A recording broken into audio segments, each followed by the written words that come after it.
Hello नमस्कार सभी viewers का लक्ष्मी सूत्रम एस्ट्रोलॉजी चैनल में बहुत बहुत स्वागत है। मैं डॉक्टर महेश जोशी आज आपके सामने लेकर आया हूं और एक कुंडली।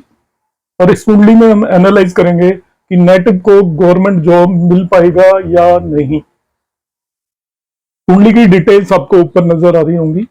टाइम ऑफ बर्थ है नेटिव का 1638, डेट ऑफ बर्थ है 13 जुलाई 1994, अंबरनाथ AMBERNATH, थाने महाराष्ट्र का प्लेस ऑफ बर्थ है। तो इसको एनालाइज करेंगे हम गवर्नमेंट जॉब रिलेटेड मैटर के लिए। तो हम शुरू करते हैं। देखिए D1 चार्ट मैंने यहां पे बनाया हुआ है, D9 चार्ट लिया हुआ है, D10 चार्ट लिया हुआ है। किन किन पैरामीटर्स को मैं यहां पर एनालाइज करूंगा आपके सामने। सबसे पहले मैं लग्न को एनालाइज करूंगा, 10th हाउस को एनालाइज करूंगा गवर्नमेंट जॉब के लिए, 6th हाउस को एनालाइज करूंगा, D9 और D10 चार्ट्स को एनालाइज करूंगा। जो रेलिवेंट प्लेनेट है, इंपॉर्टेंट जो ग्रह हैं या प्लेनेट हैं, वो हो जाते हैं आपके सन, जुपिटर, 10th लॉर्ड और कुछ हद तक 5th लॉर्ड। क्योंकि गवर्नमेंट जॉब के लिए सन और जुपिटर और साथ में आप सैटर्न भी कंसीडर करते हो, ये बहुत ज्यादा इंपॉर्टेंट हो जाते हैं। तो मैं जॉब या प्रोफेशन पर बाद में जाऊंगा। सबसे पहला काम है, मैं इस कुंडली के अंदर लग्न और मून को देखूंगा। एक्चुअली जॉब हमें देखते हैं 10th हाउस, और 10th हाउस हमें देखना होता है फ्रॉम लग्न, 10th हाउस हमें देखना होता है from the moon, 10th house हमें देखना होता है फ्रॉम द सन। तीनों से ही देख सकते हैं, और बेसिकली इन तीनों में जो सबसे स्ट्रोंग हो वहां से देखना चाहिए। हम तीनों से एनालाइज करेंगे।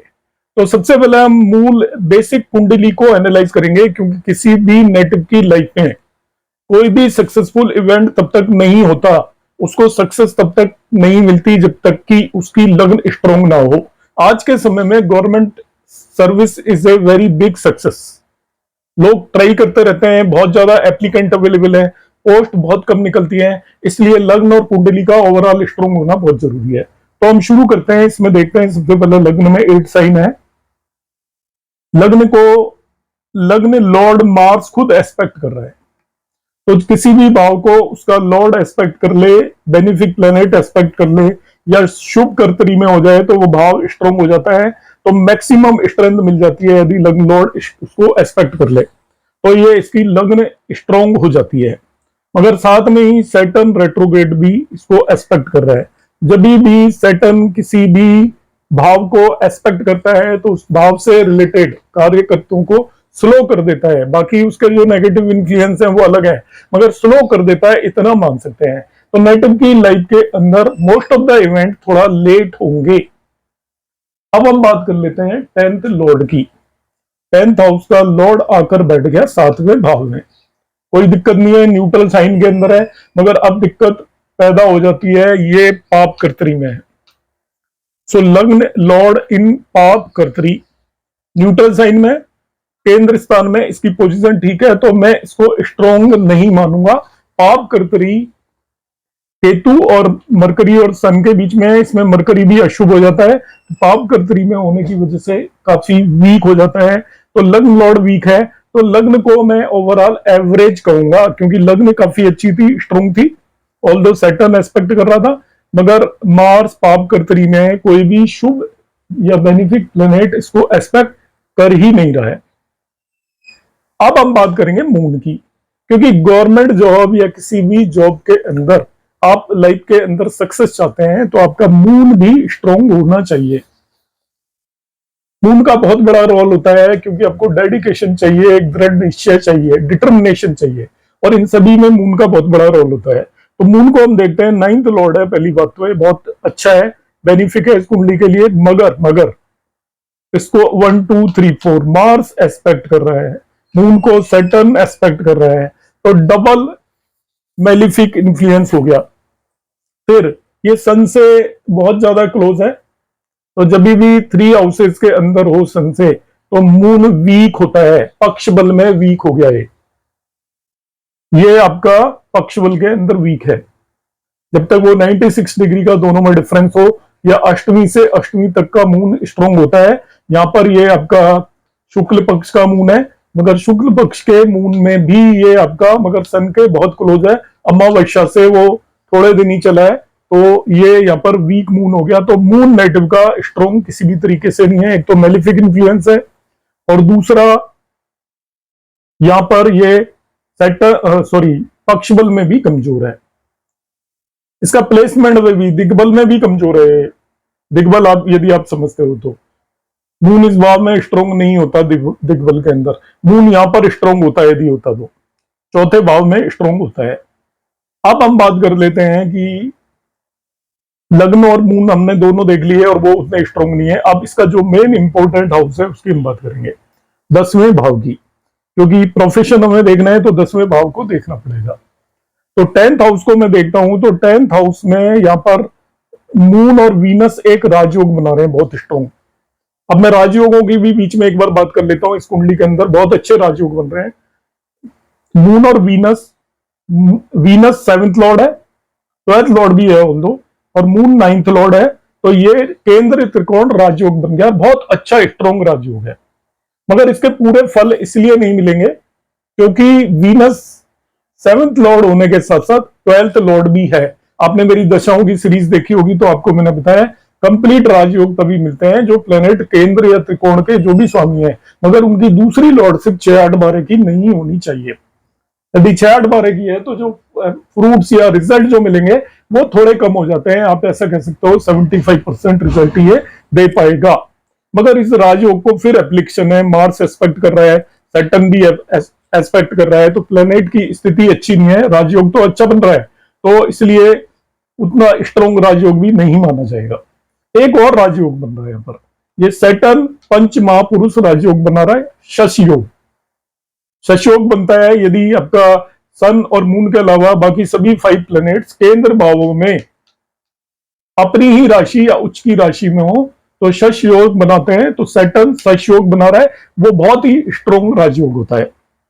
एक राजयोग तीसरा बन रहा है यहाँ पे मरकरी और सन के बीच का, तो ये बुधादित्य हो गया, ज्यादातर कुंडलियों में होता है 8वें भाव में, इसलिए उतना स्ट्रॉन्ग तो नहीं है, मगर ये मरकरी के साइन में है इसलिए कुछ ना कुछ तो रिजल्ट देगा ही अपनी दशाओं में। तो 3 ये बड़े स्ट्रॉन्ग राजयोग बन रहे हैं। एक वीनस 10th हाउस में अपना आप में एक राजयोग होता है।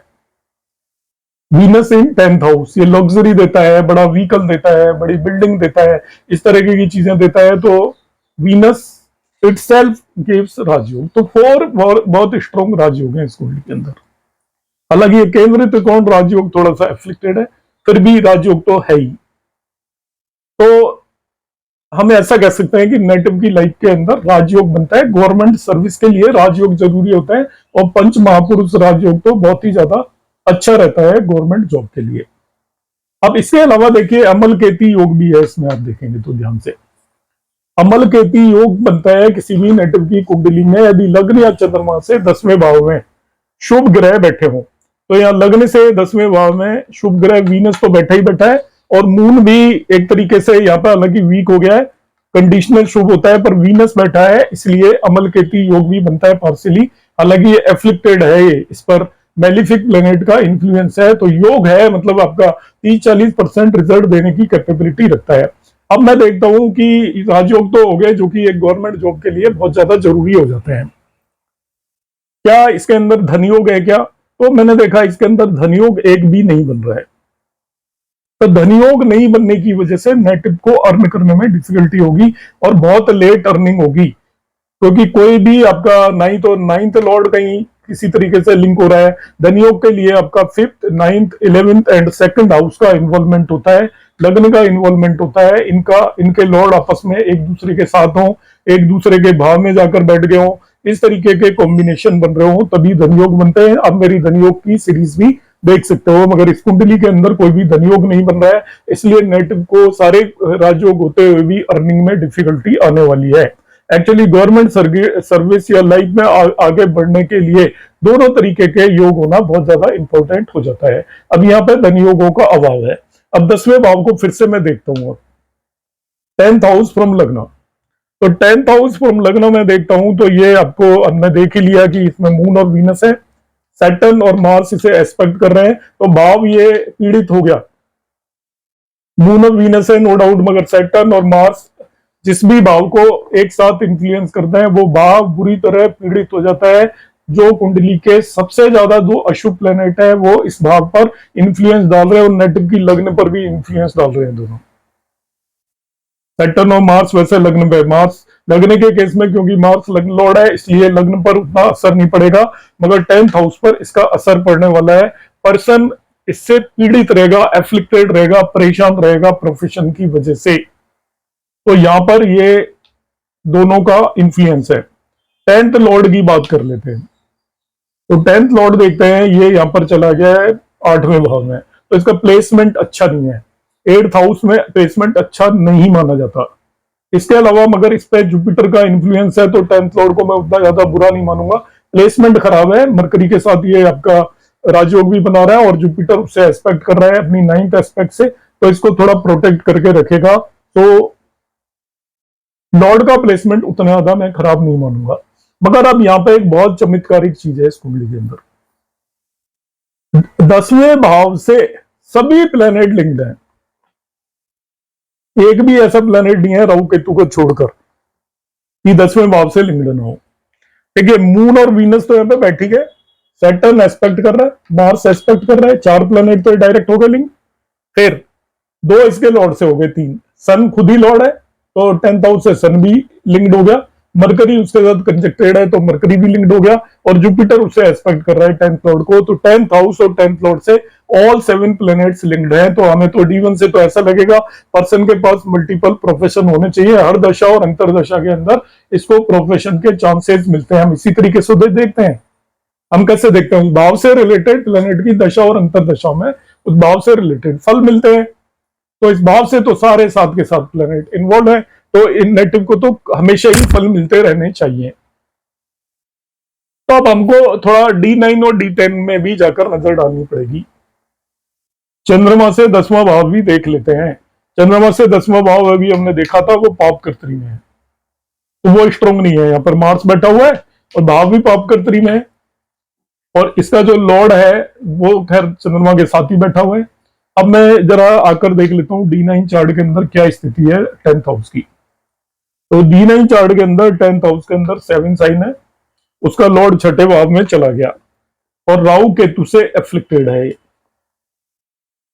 एफ्लिक्शन तो इस पे भी है, मगर मार्स का इन्फ्लुएंस यहाँ पे भी है, तो एक तरीके से आप मार्स के इन्फ्लुएंस को भी खराब ही मान सकते हो, पर मार्स का इन्फ्लुएंस है। तो मार्स का influence actually Mars related profession को भी बताता है, क्योंकि मार्स का इन्फ्लुएंस यहाँ पे भी आ गया। हमें चीजों को इकट्ठा करके चलना पड़ेगा। तो ये यहाँ पर 10th हाउस का जो लॉर्ड है, 10th हाउस पे तो मार्स का इन्फ्लुएंस है, तो ये भी खराब हो गया, और 10th लॉर्ड भी एफ्लिक्टेड हो गया राहु केतु एक्सिस पर, तो वो भी यहाँ पर एक प्रॉब्लम क्रिएट कर रहा है। 6ठे भाव को भी देखना होता है एक्चुअली, जो कि मैंने D1 चार्ट में देखा नहीं है, अभी मैं लेटर ऑन देखूंगा 6ठे भाव को भी। अब मैं यहाँ का इसका 10th हाउस देखता हूँ D10 का। तो D10 की लग्न भी इंपॉर्टेंट हो जाती है। D10 पूरा प्रोफेशन का है तो हर चीज इंपॉर्टेंट होती है। तो D10 की लग्न राहु केतु एक्सिस पर है, और यहाँ पर जुपिटर डेबिलिटेटेड बैठा हुआ है। तो डेबिलिटेटेड जुपिटर है लग्न में। फिर 10 से 10 देखते हैं एक्चुअली जॉब के लिए, सभी कर्मों के लिए D10 का 10th हाउस 10 से 10। तो यहां पर ये फिर राहु केतु एक्सिस पे हो गया 10 से 10। इसका लॉर्ड जाकर बैठ गया है यहां पर सन के साथ। तो सन के साथ प्लेसमेंट को बहुत ही अच्छा प्लेसमेंट नहीं मानते। सन के साथ बैठा हुआ है इसलिए प्लेसमेंट कोई उतना स्ट्रॉन्ग नहीं है इसका, क्योंकि सन और मून का कॉम्बिनेशन मैलिफ के साथ जाकर बैठा हुआ है। भाव भी कोई बहुत ज्यादा स्ट्रॉन्ग तो है नहीं। यदि मैं यहां से भी देखूंगा 10 से, तो 6ठे भाव में चला गया, और लग्न से 3रे भाव में चला गया। तो 10 से 10 में देखूंगा तब थोड़ा ठीक है 9वें भाव में, मगर मैं यहां से देखूंगा तो ये इसका प्लेसमेंट उतना ज्यादा स्ट्रॉन्ग नहीं है। अभी मैंने सरसरी नजर से 10th भाव को देखा, तो इन जनरल में देख रहा हूं D10 की लग्न भी एफ्लिक्टेड है, D10 में 10 से 10 भी एफ्लिक्टेड है, जिसे हम जॉब के लिए देखते हैं। इसके अलावा फिर जब मैं देखता हूँ D9 के अंदर भी 10th हाउस एफ्लिक्टेड हो रहा है नेटिव का, मार्स एस्पेक्ट कर रहा है, उसका लॉर्ड भी एफ्लिक्टेड हो रहा है, वो राहु केतु एक्सिस पे हो गया। तो 10th हाउस को कोई उतना ज्यादा अच्छा नहीं है। यहाँ पर एक मगर क्वालिटी है कि 10th हाउस तो एफ्लिक्टेड है, मगर उसका लिंक सभी प्लेनेट से हो रहा है। अब आता हूं प्रोफेशन के लिए, मुझे छठे 6th हाउस को भी देखना पड़ेगा। तो यहां पर छठे भाव को देख लेते हैं। तो ये क्लियर कट नजर आ रहा है, पूरी तरीके से एफ्लिक्टेड है। सैटर्न यहां से एक्सपेक्ट कर रहा है, तीसरी दृष्टि से राहु केतु एक्सिस पर आ गया, बाकी तो कोई एक्सपेक्ट करेगा नहीं। तो देखिए डबल एफ्लिक्शन है, जुपिटर देख रहा है, ये एक पॉजिटिव थिंग हो गई। जुपिटर देख रहा है मगर डबल एफ्लिक्शन है, इसलिए 6th हाउस जो कंपटीशन का है या सर्विस का है वो थोड़ा एफ्लिक्टेड तो हो ही गया है। अब इसके लॉर्ड को देखें तो हम पहले ही बात चुके हैं, 6 लॉर्ड मार्स वो आप कर्तरी में आ गया, तो यहां पर 6 लॉर्ड भी आपका एफ्लिक्टेड हो गया। तो 6 हाउस कोई बहुत इंपॉर्टेंट स्ट्रॉन्ग नहीं है, 6 लॉर्ड भी स्ट्रॉन्ग नहीं है, तो नेटिव को कंपटीशन में दिक्कत आने वाली है, कंपटीशन क्लियर करने में दिक्कत आएगी। तो क्योंकि गवर्नमेंट जॉब में जब तक 6 हाउस का इन्वॉल्वमेंट ना हो, 6 हाउस स्ट्रॉन्ग ना हो, उसका लॉर्ड स्ट्रॉन्ग ना हो, तो अब कंपटीशन क्लियर करने में आपको प्रॉब्लम आने वाली है। यहां पर आ जाते हैं, अब 6 हाउस की बात कर लेते हैं D9 में। तो D9 में 6 हाउस ऑलरेडी अफ्लिक्टेड है, राहु केतु एक्सिस अफ्लिक्ट कर देता है किसी भाव को। 6 लॉर्ड की बात कर लेते हैं, तो 6 लॉर्ड चला गया आपका यहाँ पर 12वें भाव में, और वो भी राहु केतु एक्सिस से एफ्लिक्टेड है, तो ये यहाँ पे 6 लॉर्ड भी एफ्लिक्टेड है, और इसको तो सैटर्न भी देख रहा है। 12, 11, 10, 10th दृष्टि से सैटर्न भी देख रहा है इसको। मून की हमने बात की थी, देखिए मून यहाँ पे डेबिलिटेड हो गया, इसमें भी कमजोर था, यहाँ पे और भी कमजोर हो गया है मून चंद्रमा। अब मैं आ जाता हूं D10 में। तो D10 में ये 6 हाउस है, 6 हाउस का लॉर्ड मरकरी, तो मरकरी यहां पर बैठा है, वो सैटर्न के साथ बैठा हुआ है, और मार्स उसे एस्पेक्ट कर रहा है, तो और 6 हाउस फिर पाप करती है, तो जो 6 हाउस है वो प्रॉब्लम है नेटिव के लिए। तीनों में मैंने आपके सामने एक्सप्लेन किया है 6 हाउस को। अब मैं थोड़ा सा एजुकेशन देखूंगा। एजुकेशन में यहां पे देखते हैं 5वां भाव है, तो 5th लॉर्ड चला गया 12वें भाव के अंदर, ये 5th हाउस भी पाप करते हैं। आप देखिए इधर सैटर्न है, इधर केतु है, और 5th लॉर्ड 12वें भाव में चला गया, वो भी राहु केतु एक्सिस पर आ गया। तो नेटिव में एजुकेशन जो भी ली होगी, क्योंकि राहु केतु का इन्वॉल्वमेंट है इसलिए टेक्निकल भी होगी, और जुपिटर लॉर्ड है इसलिए नॉन टेक्निकल भी होगी, दोनों तरीके की एजुकेशन रही होगी। और एजुकेशन कोई इतनी बहुत रिमार्केबल नहीं रही होगी, ठीक ठाक रही होगी, क्योंकि मरकरी अपने साइन में है इसलिए इंटेलिजेंट होगा नेटिव, मगर उतना एजुकेशन रिमार्केबल नहीं रही होगी, क्योंकि ये 5th भाव है, वो पाप कत्री में है, तो स्ट्रगल तो रही होगी एजुकेशन में।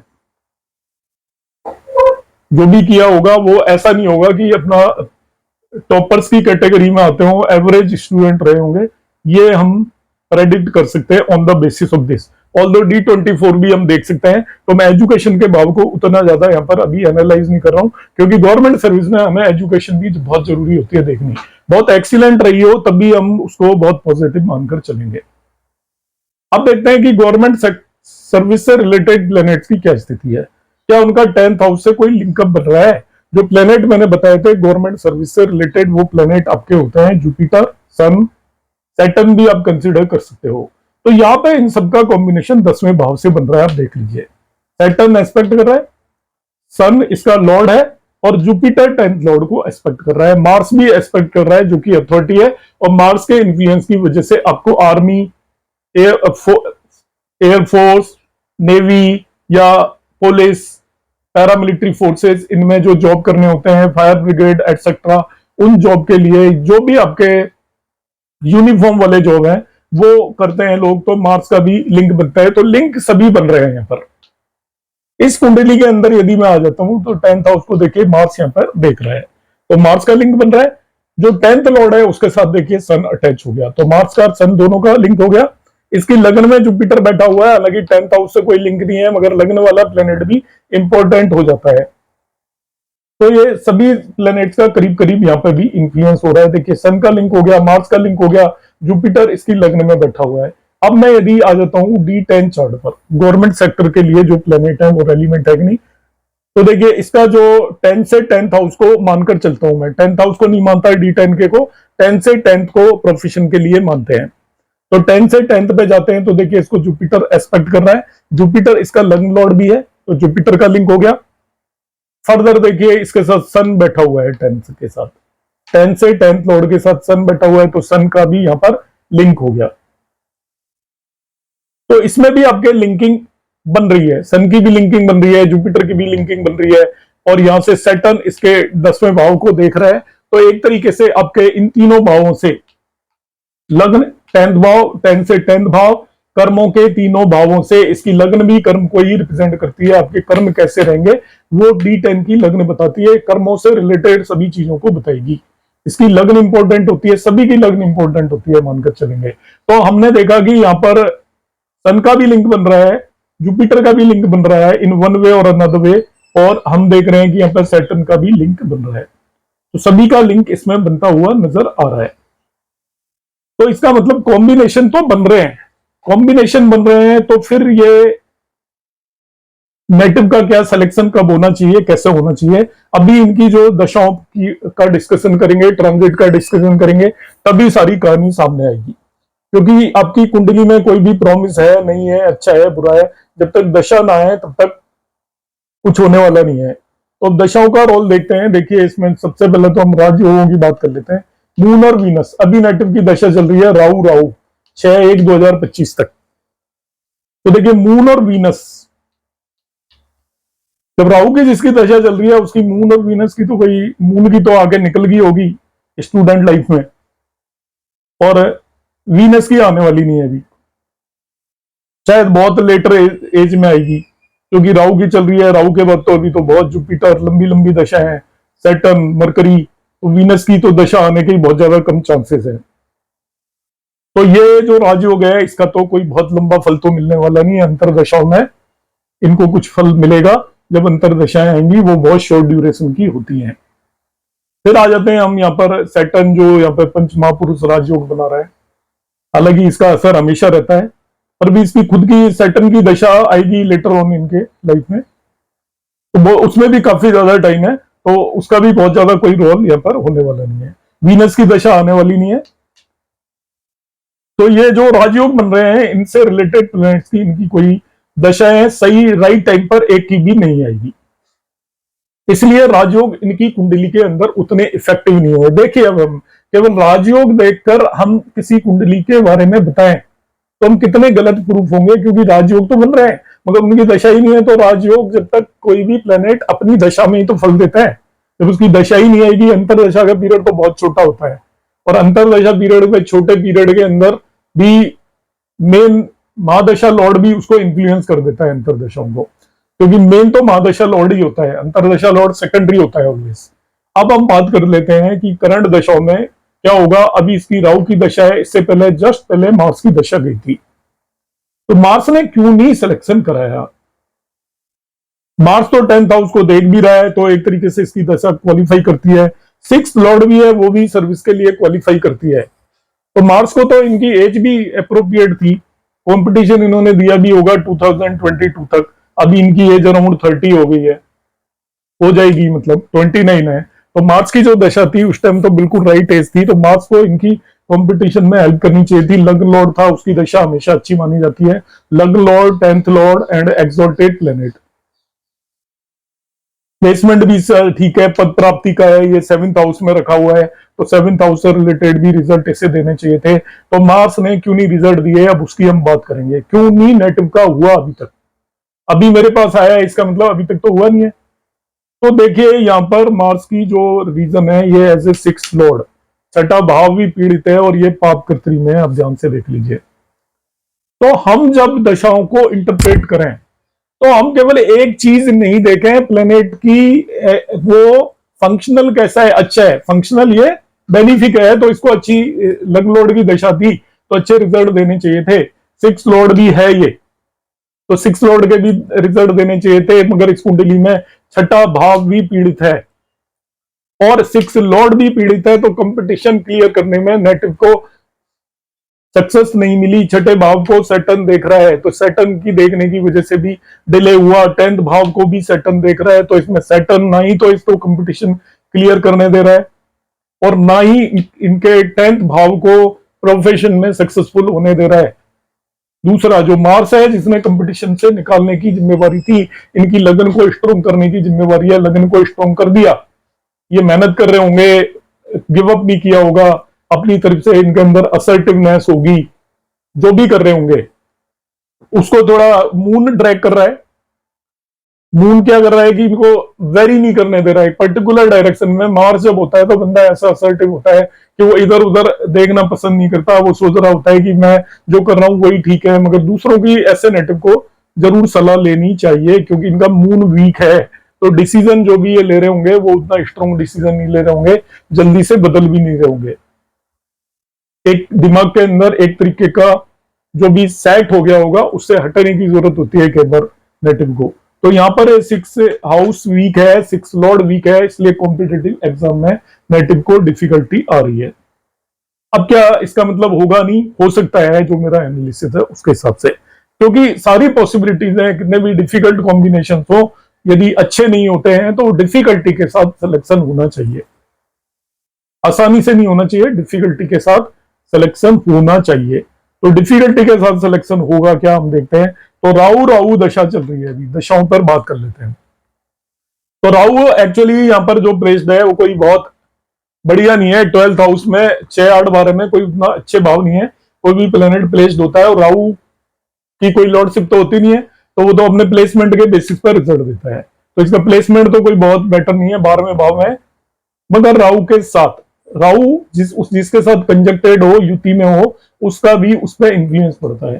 तो राहु के साथ युति में जुपिटर है, और Jupiter actually 2nd and 5th Lord है। वो एज ए 2nd लॉर्ड भी बेनिफिक है और एज ए 5th लॉर्ड भी बेनिफिक है। 2nd लॉर्ड कैसे बेनिफिक है, उसके लिए अब दशा सीरीज देखिए मेरी पूरी, क्योंकि जो भी एस्ट्रोलॉजी कर रहे हैं वो पूरी दशा सीरीज देखे। आपने दशा सीरीज नहीं देखी तो आप एस्ट्रोलॉजी नहीं कर सकते। पूरी देखिए मेरी, उसमें मैंने आपको अच्छे से एक्सप्लेन किया है। और कम से कम आप एस्ट्रोलॉजी सीखना चाहते हैं तो 1-2 महीने का टाइम दीजिए उसको। दशा ही मेन है, बाकी सारी चीजें तो कोई भी कर सकता है। दशाओं का इंटरप्रिटेशन आसान नहीं होता। तो यहाँ पर राहु इस केस में अच्छा नहीं है, मगर जुपिटर एक बहुत बेनिफिक प्लेनेट बैठा हुआ है, तो राहु पर जुपिटर का असर होगा, जुपिटर की करैक्टरिस्टिक वो ले लेगा।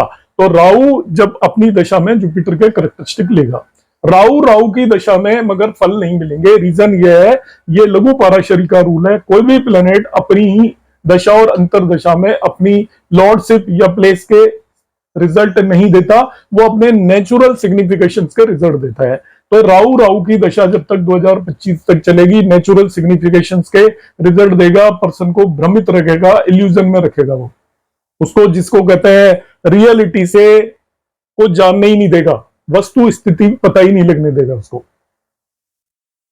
वो भ्रम में रहेगा, क्योंकि राहु की कोई लॉर्डशिप नहीं है, नहीं वो 12वें भाव के रिजल्ट देने वाला अपनी ही अंतरदशा में।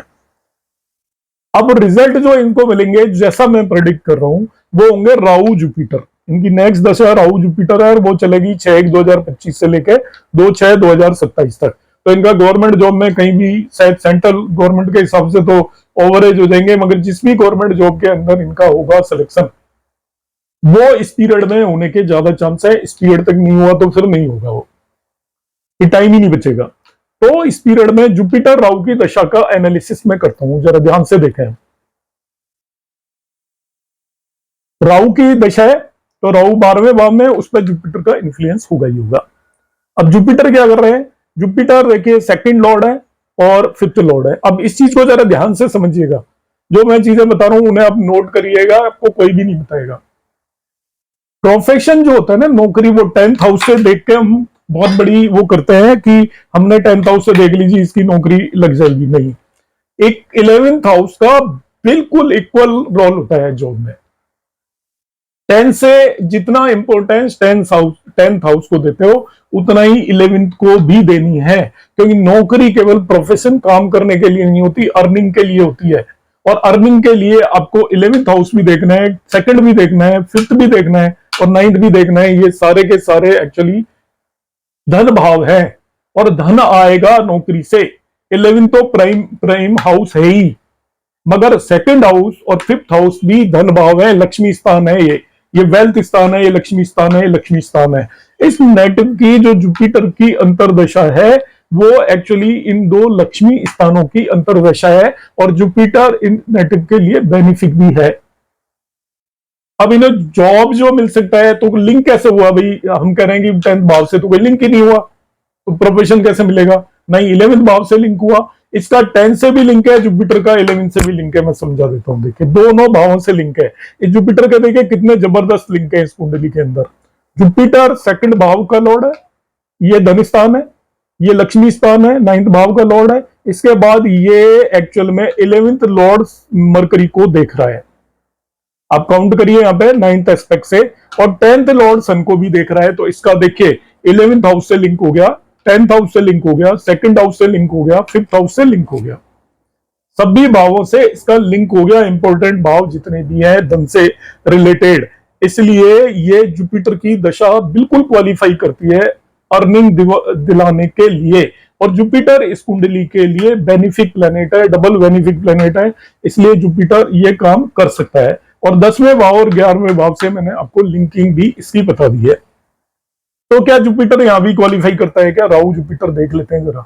तो इसकी देखिए वो लग्न में बैठा हुआ है और राहु 10th लॉर्ड के साथ है। अच्छी बुरी स्थिति हम पहले ही बता चुके हैं। बुरी स्थिति का मतलब आसानी से प्रोफेशन नहीं मिलने वाला है, वो हो चुका है। अब हम बात कर रहे हैं कि इन्हें प्रोफेशन मिल सकता है कि नहीं। तो देखिए यहाँ पर जुपिटर 6th हाउस से वो इससे लिंक हो रहा है, आपका 10th हाउस से लिंक हो गया, राहु भी लिंक हो गया, जुपिटर लिंक नहीं हुआ है, सॉरी। राहु जिसकी दशा चल रही है वो 10th लॉर्ड के साथ बैठा हुआ है। अब हम बात कर लेते हैं इस कुंडली में। तो देखिए यहाँ पे जुपिटर जिसकी दशा चल रही है वो इसकी लग्न में, और राहु 10 से 10 में बैठा हुआ है। देखिए कितनी ब्यूटी है एस्ट्रोलॉजी के अंदर। लिंक बनने हैं तो अपना आप बनेंगे, ये अपना आप बन रहे हैं, कोई बना नहीं रहा है इनको। ये दोनों भाव देखिए जुपिटर राहु, यदि इनका काम होना है तो इस पीरियड में होगा ही, क्योंकि D10 में इन दोनों की दशाएं हैं ये। तो इनको प्रोफेशन लगेगा, गवर्नमेंट जॉब के भी काफी ज्यादा चांसेस हैं, क्योंकि सभी कॉम्बिनेशन इंडिकेट कर रहे हैं। और राहु और जुपिटर, राहु में जुपिटर की जब दशा है वो बेटर है, जुपिटर इसके लिए बेनिफिक प्लेनेट है। और इसके बाद जो सैटर्न की दशा आएगी है तो वो भी बेटर, बट क्योंकि वो पंचमहापुरुष राजयोग यहाँ पे फॉर्म कर रहा है। मगर इशू ये है कि तब तक इनकी एज हो जाएगी, और होना है तो इसी टाइम पर होना है। अब मैं बात कर लेता हूं यहाँ पर, आज मैं इसमें ना ही तो जैमिनी लगाऊंगा और ना ही मैं इसके अंदर योगिनी लगाऊंगा, क्योंकि ये एक्सप्लेनेशन काफी लंबा है, तो वीडियो बहुत ज्यादा ही लंबा हो जाएगा, तो वो आपको समझ में आना ही बंद हो जाएगा यदि मैं उतना ज्यादा एक्सप्लेन करूंगा तो। क्योंकि इस कुंडली पर 5 से 6 घंटे काम करने के बाद ये मैं एनालिसिस बनाया है मैंने। अब मैं देखूंगा ट्रांजिट, बाकी चीजें मैंने आपके सामने एक्सप्लेन कर दी कि ये दशा क्वालिफाई करती है। ट्रांजिट में इस कुंडली के अंदर प्रोफेशन और अर्निंग के कॉम्बिनेशन अभी भी है और अगले 5-7 साल तक लगातार रहेंगे, तो ट्रांजिट कभी भी प्रॉब्लम नहीं होगा। डबल ट्रांजिट भी सेटिस्फाई कर रहा है और नॉर्मल ट्रांजिट तो करता ही रहेगा। देखिए डबल ट्रांजिट मैं एक्सप्लेन करता हूं आज की डेट में, as on today. Although as on today मैं यहाँ पे डिनाई कर रहा हूं कि नहीं होगा। सैटर्न यहाँ पे ट्रांजिट कर रहा है और जुपिटर यहाँ पे कर रहा है, तो सैटर्न 7वें भाव को देख रहा है, जुपिटर यहाँ से 1 2 3 4 5 7वें भाव को, वो सॉरी 7वां भाव नहीं 10वें भाव को। सैटर्न भी 10th हाउस को देख रहा है और जुपिटर भी 10th हाउस को एस्पेक्ट कर रहा है ट्रांजिट में। तो परफेक्ट कॉम्बिनेशन है D1 चार्ट के अंदर। दशा लॉर्ड को देख लेते हैं। दशा लॉर्ड जुपिटर तो हम देख ही चुके हैं, 10th हाउस को इन्फ्लुएंस कर रहा है। दशा किसकी चल रही है? राहु की। तो राहु आपका इस हाउस के अंदर है, 12 साइन के अंदर राहु एट प्रेजेंट यहाँ पर ट्रांजिट कर रहा है। 12 साइन में रेट्रो है, 12 साइन में ट्रांजिट कर रहा है यहाँ पर।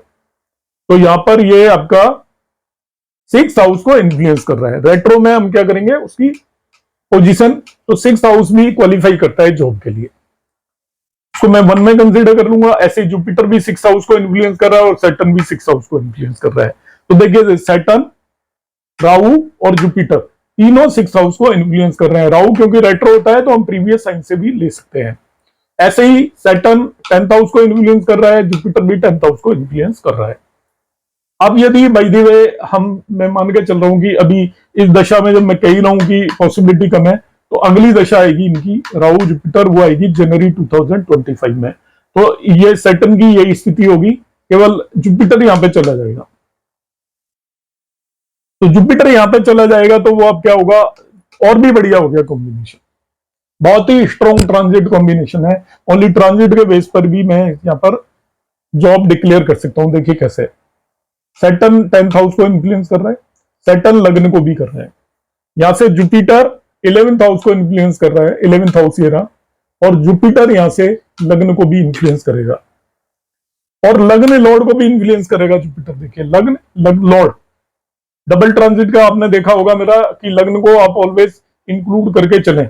बाकी यदि हम बात करें यहां पर 10th लॉर्ड की, तो 10th लॉर्ड सन है, वो आपका इन्फ्लुएंस कभी भी कर जाएगा। 10th लॉर्ड अभी यहां पर ट्रांजिट कर रहा है, मतलब 1 साल बाद आता ही रहता है। 10th लॉर्ड को इन्फ्लुएंस करने में कोई ज्यादा दिक्कत नहीं होगी, 5-6 महीने में कभी भी वो कर सकता है।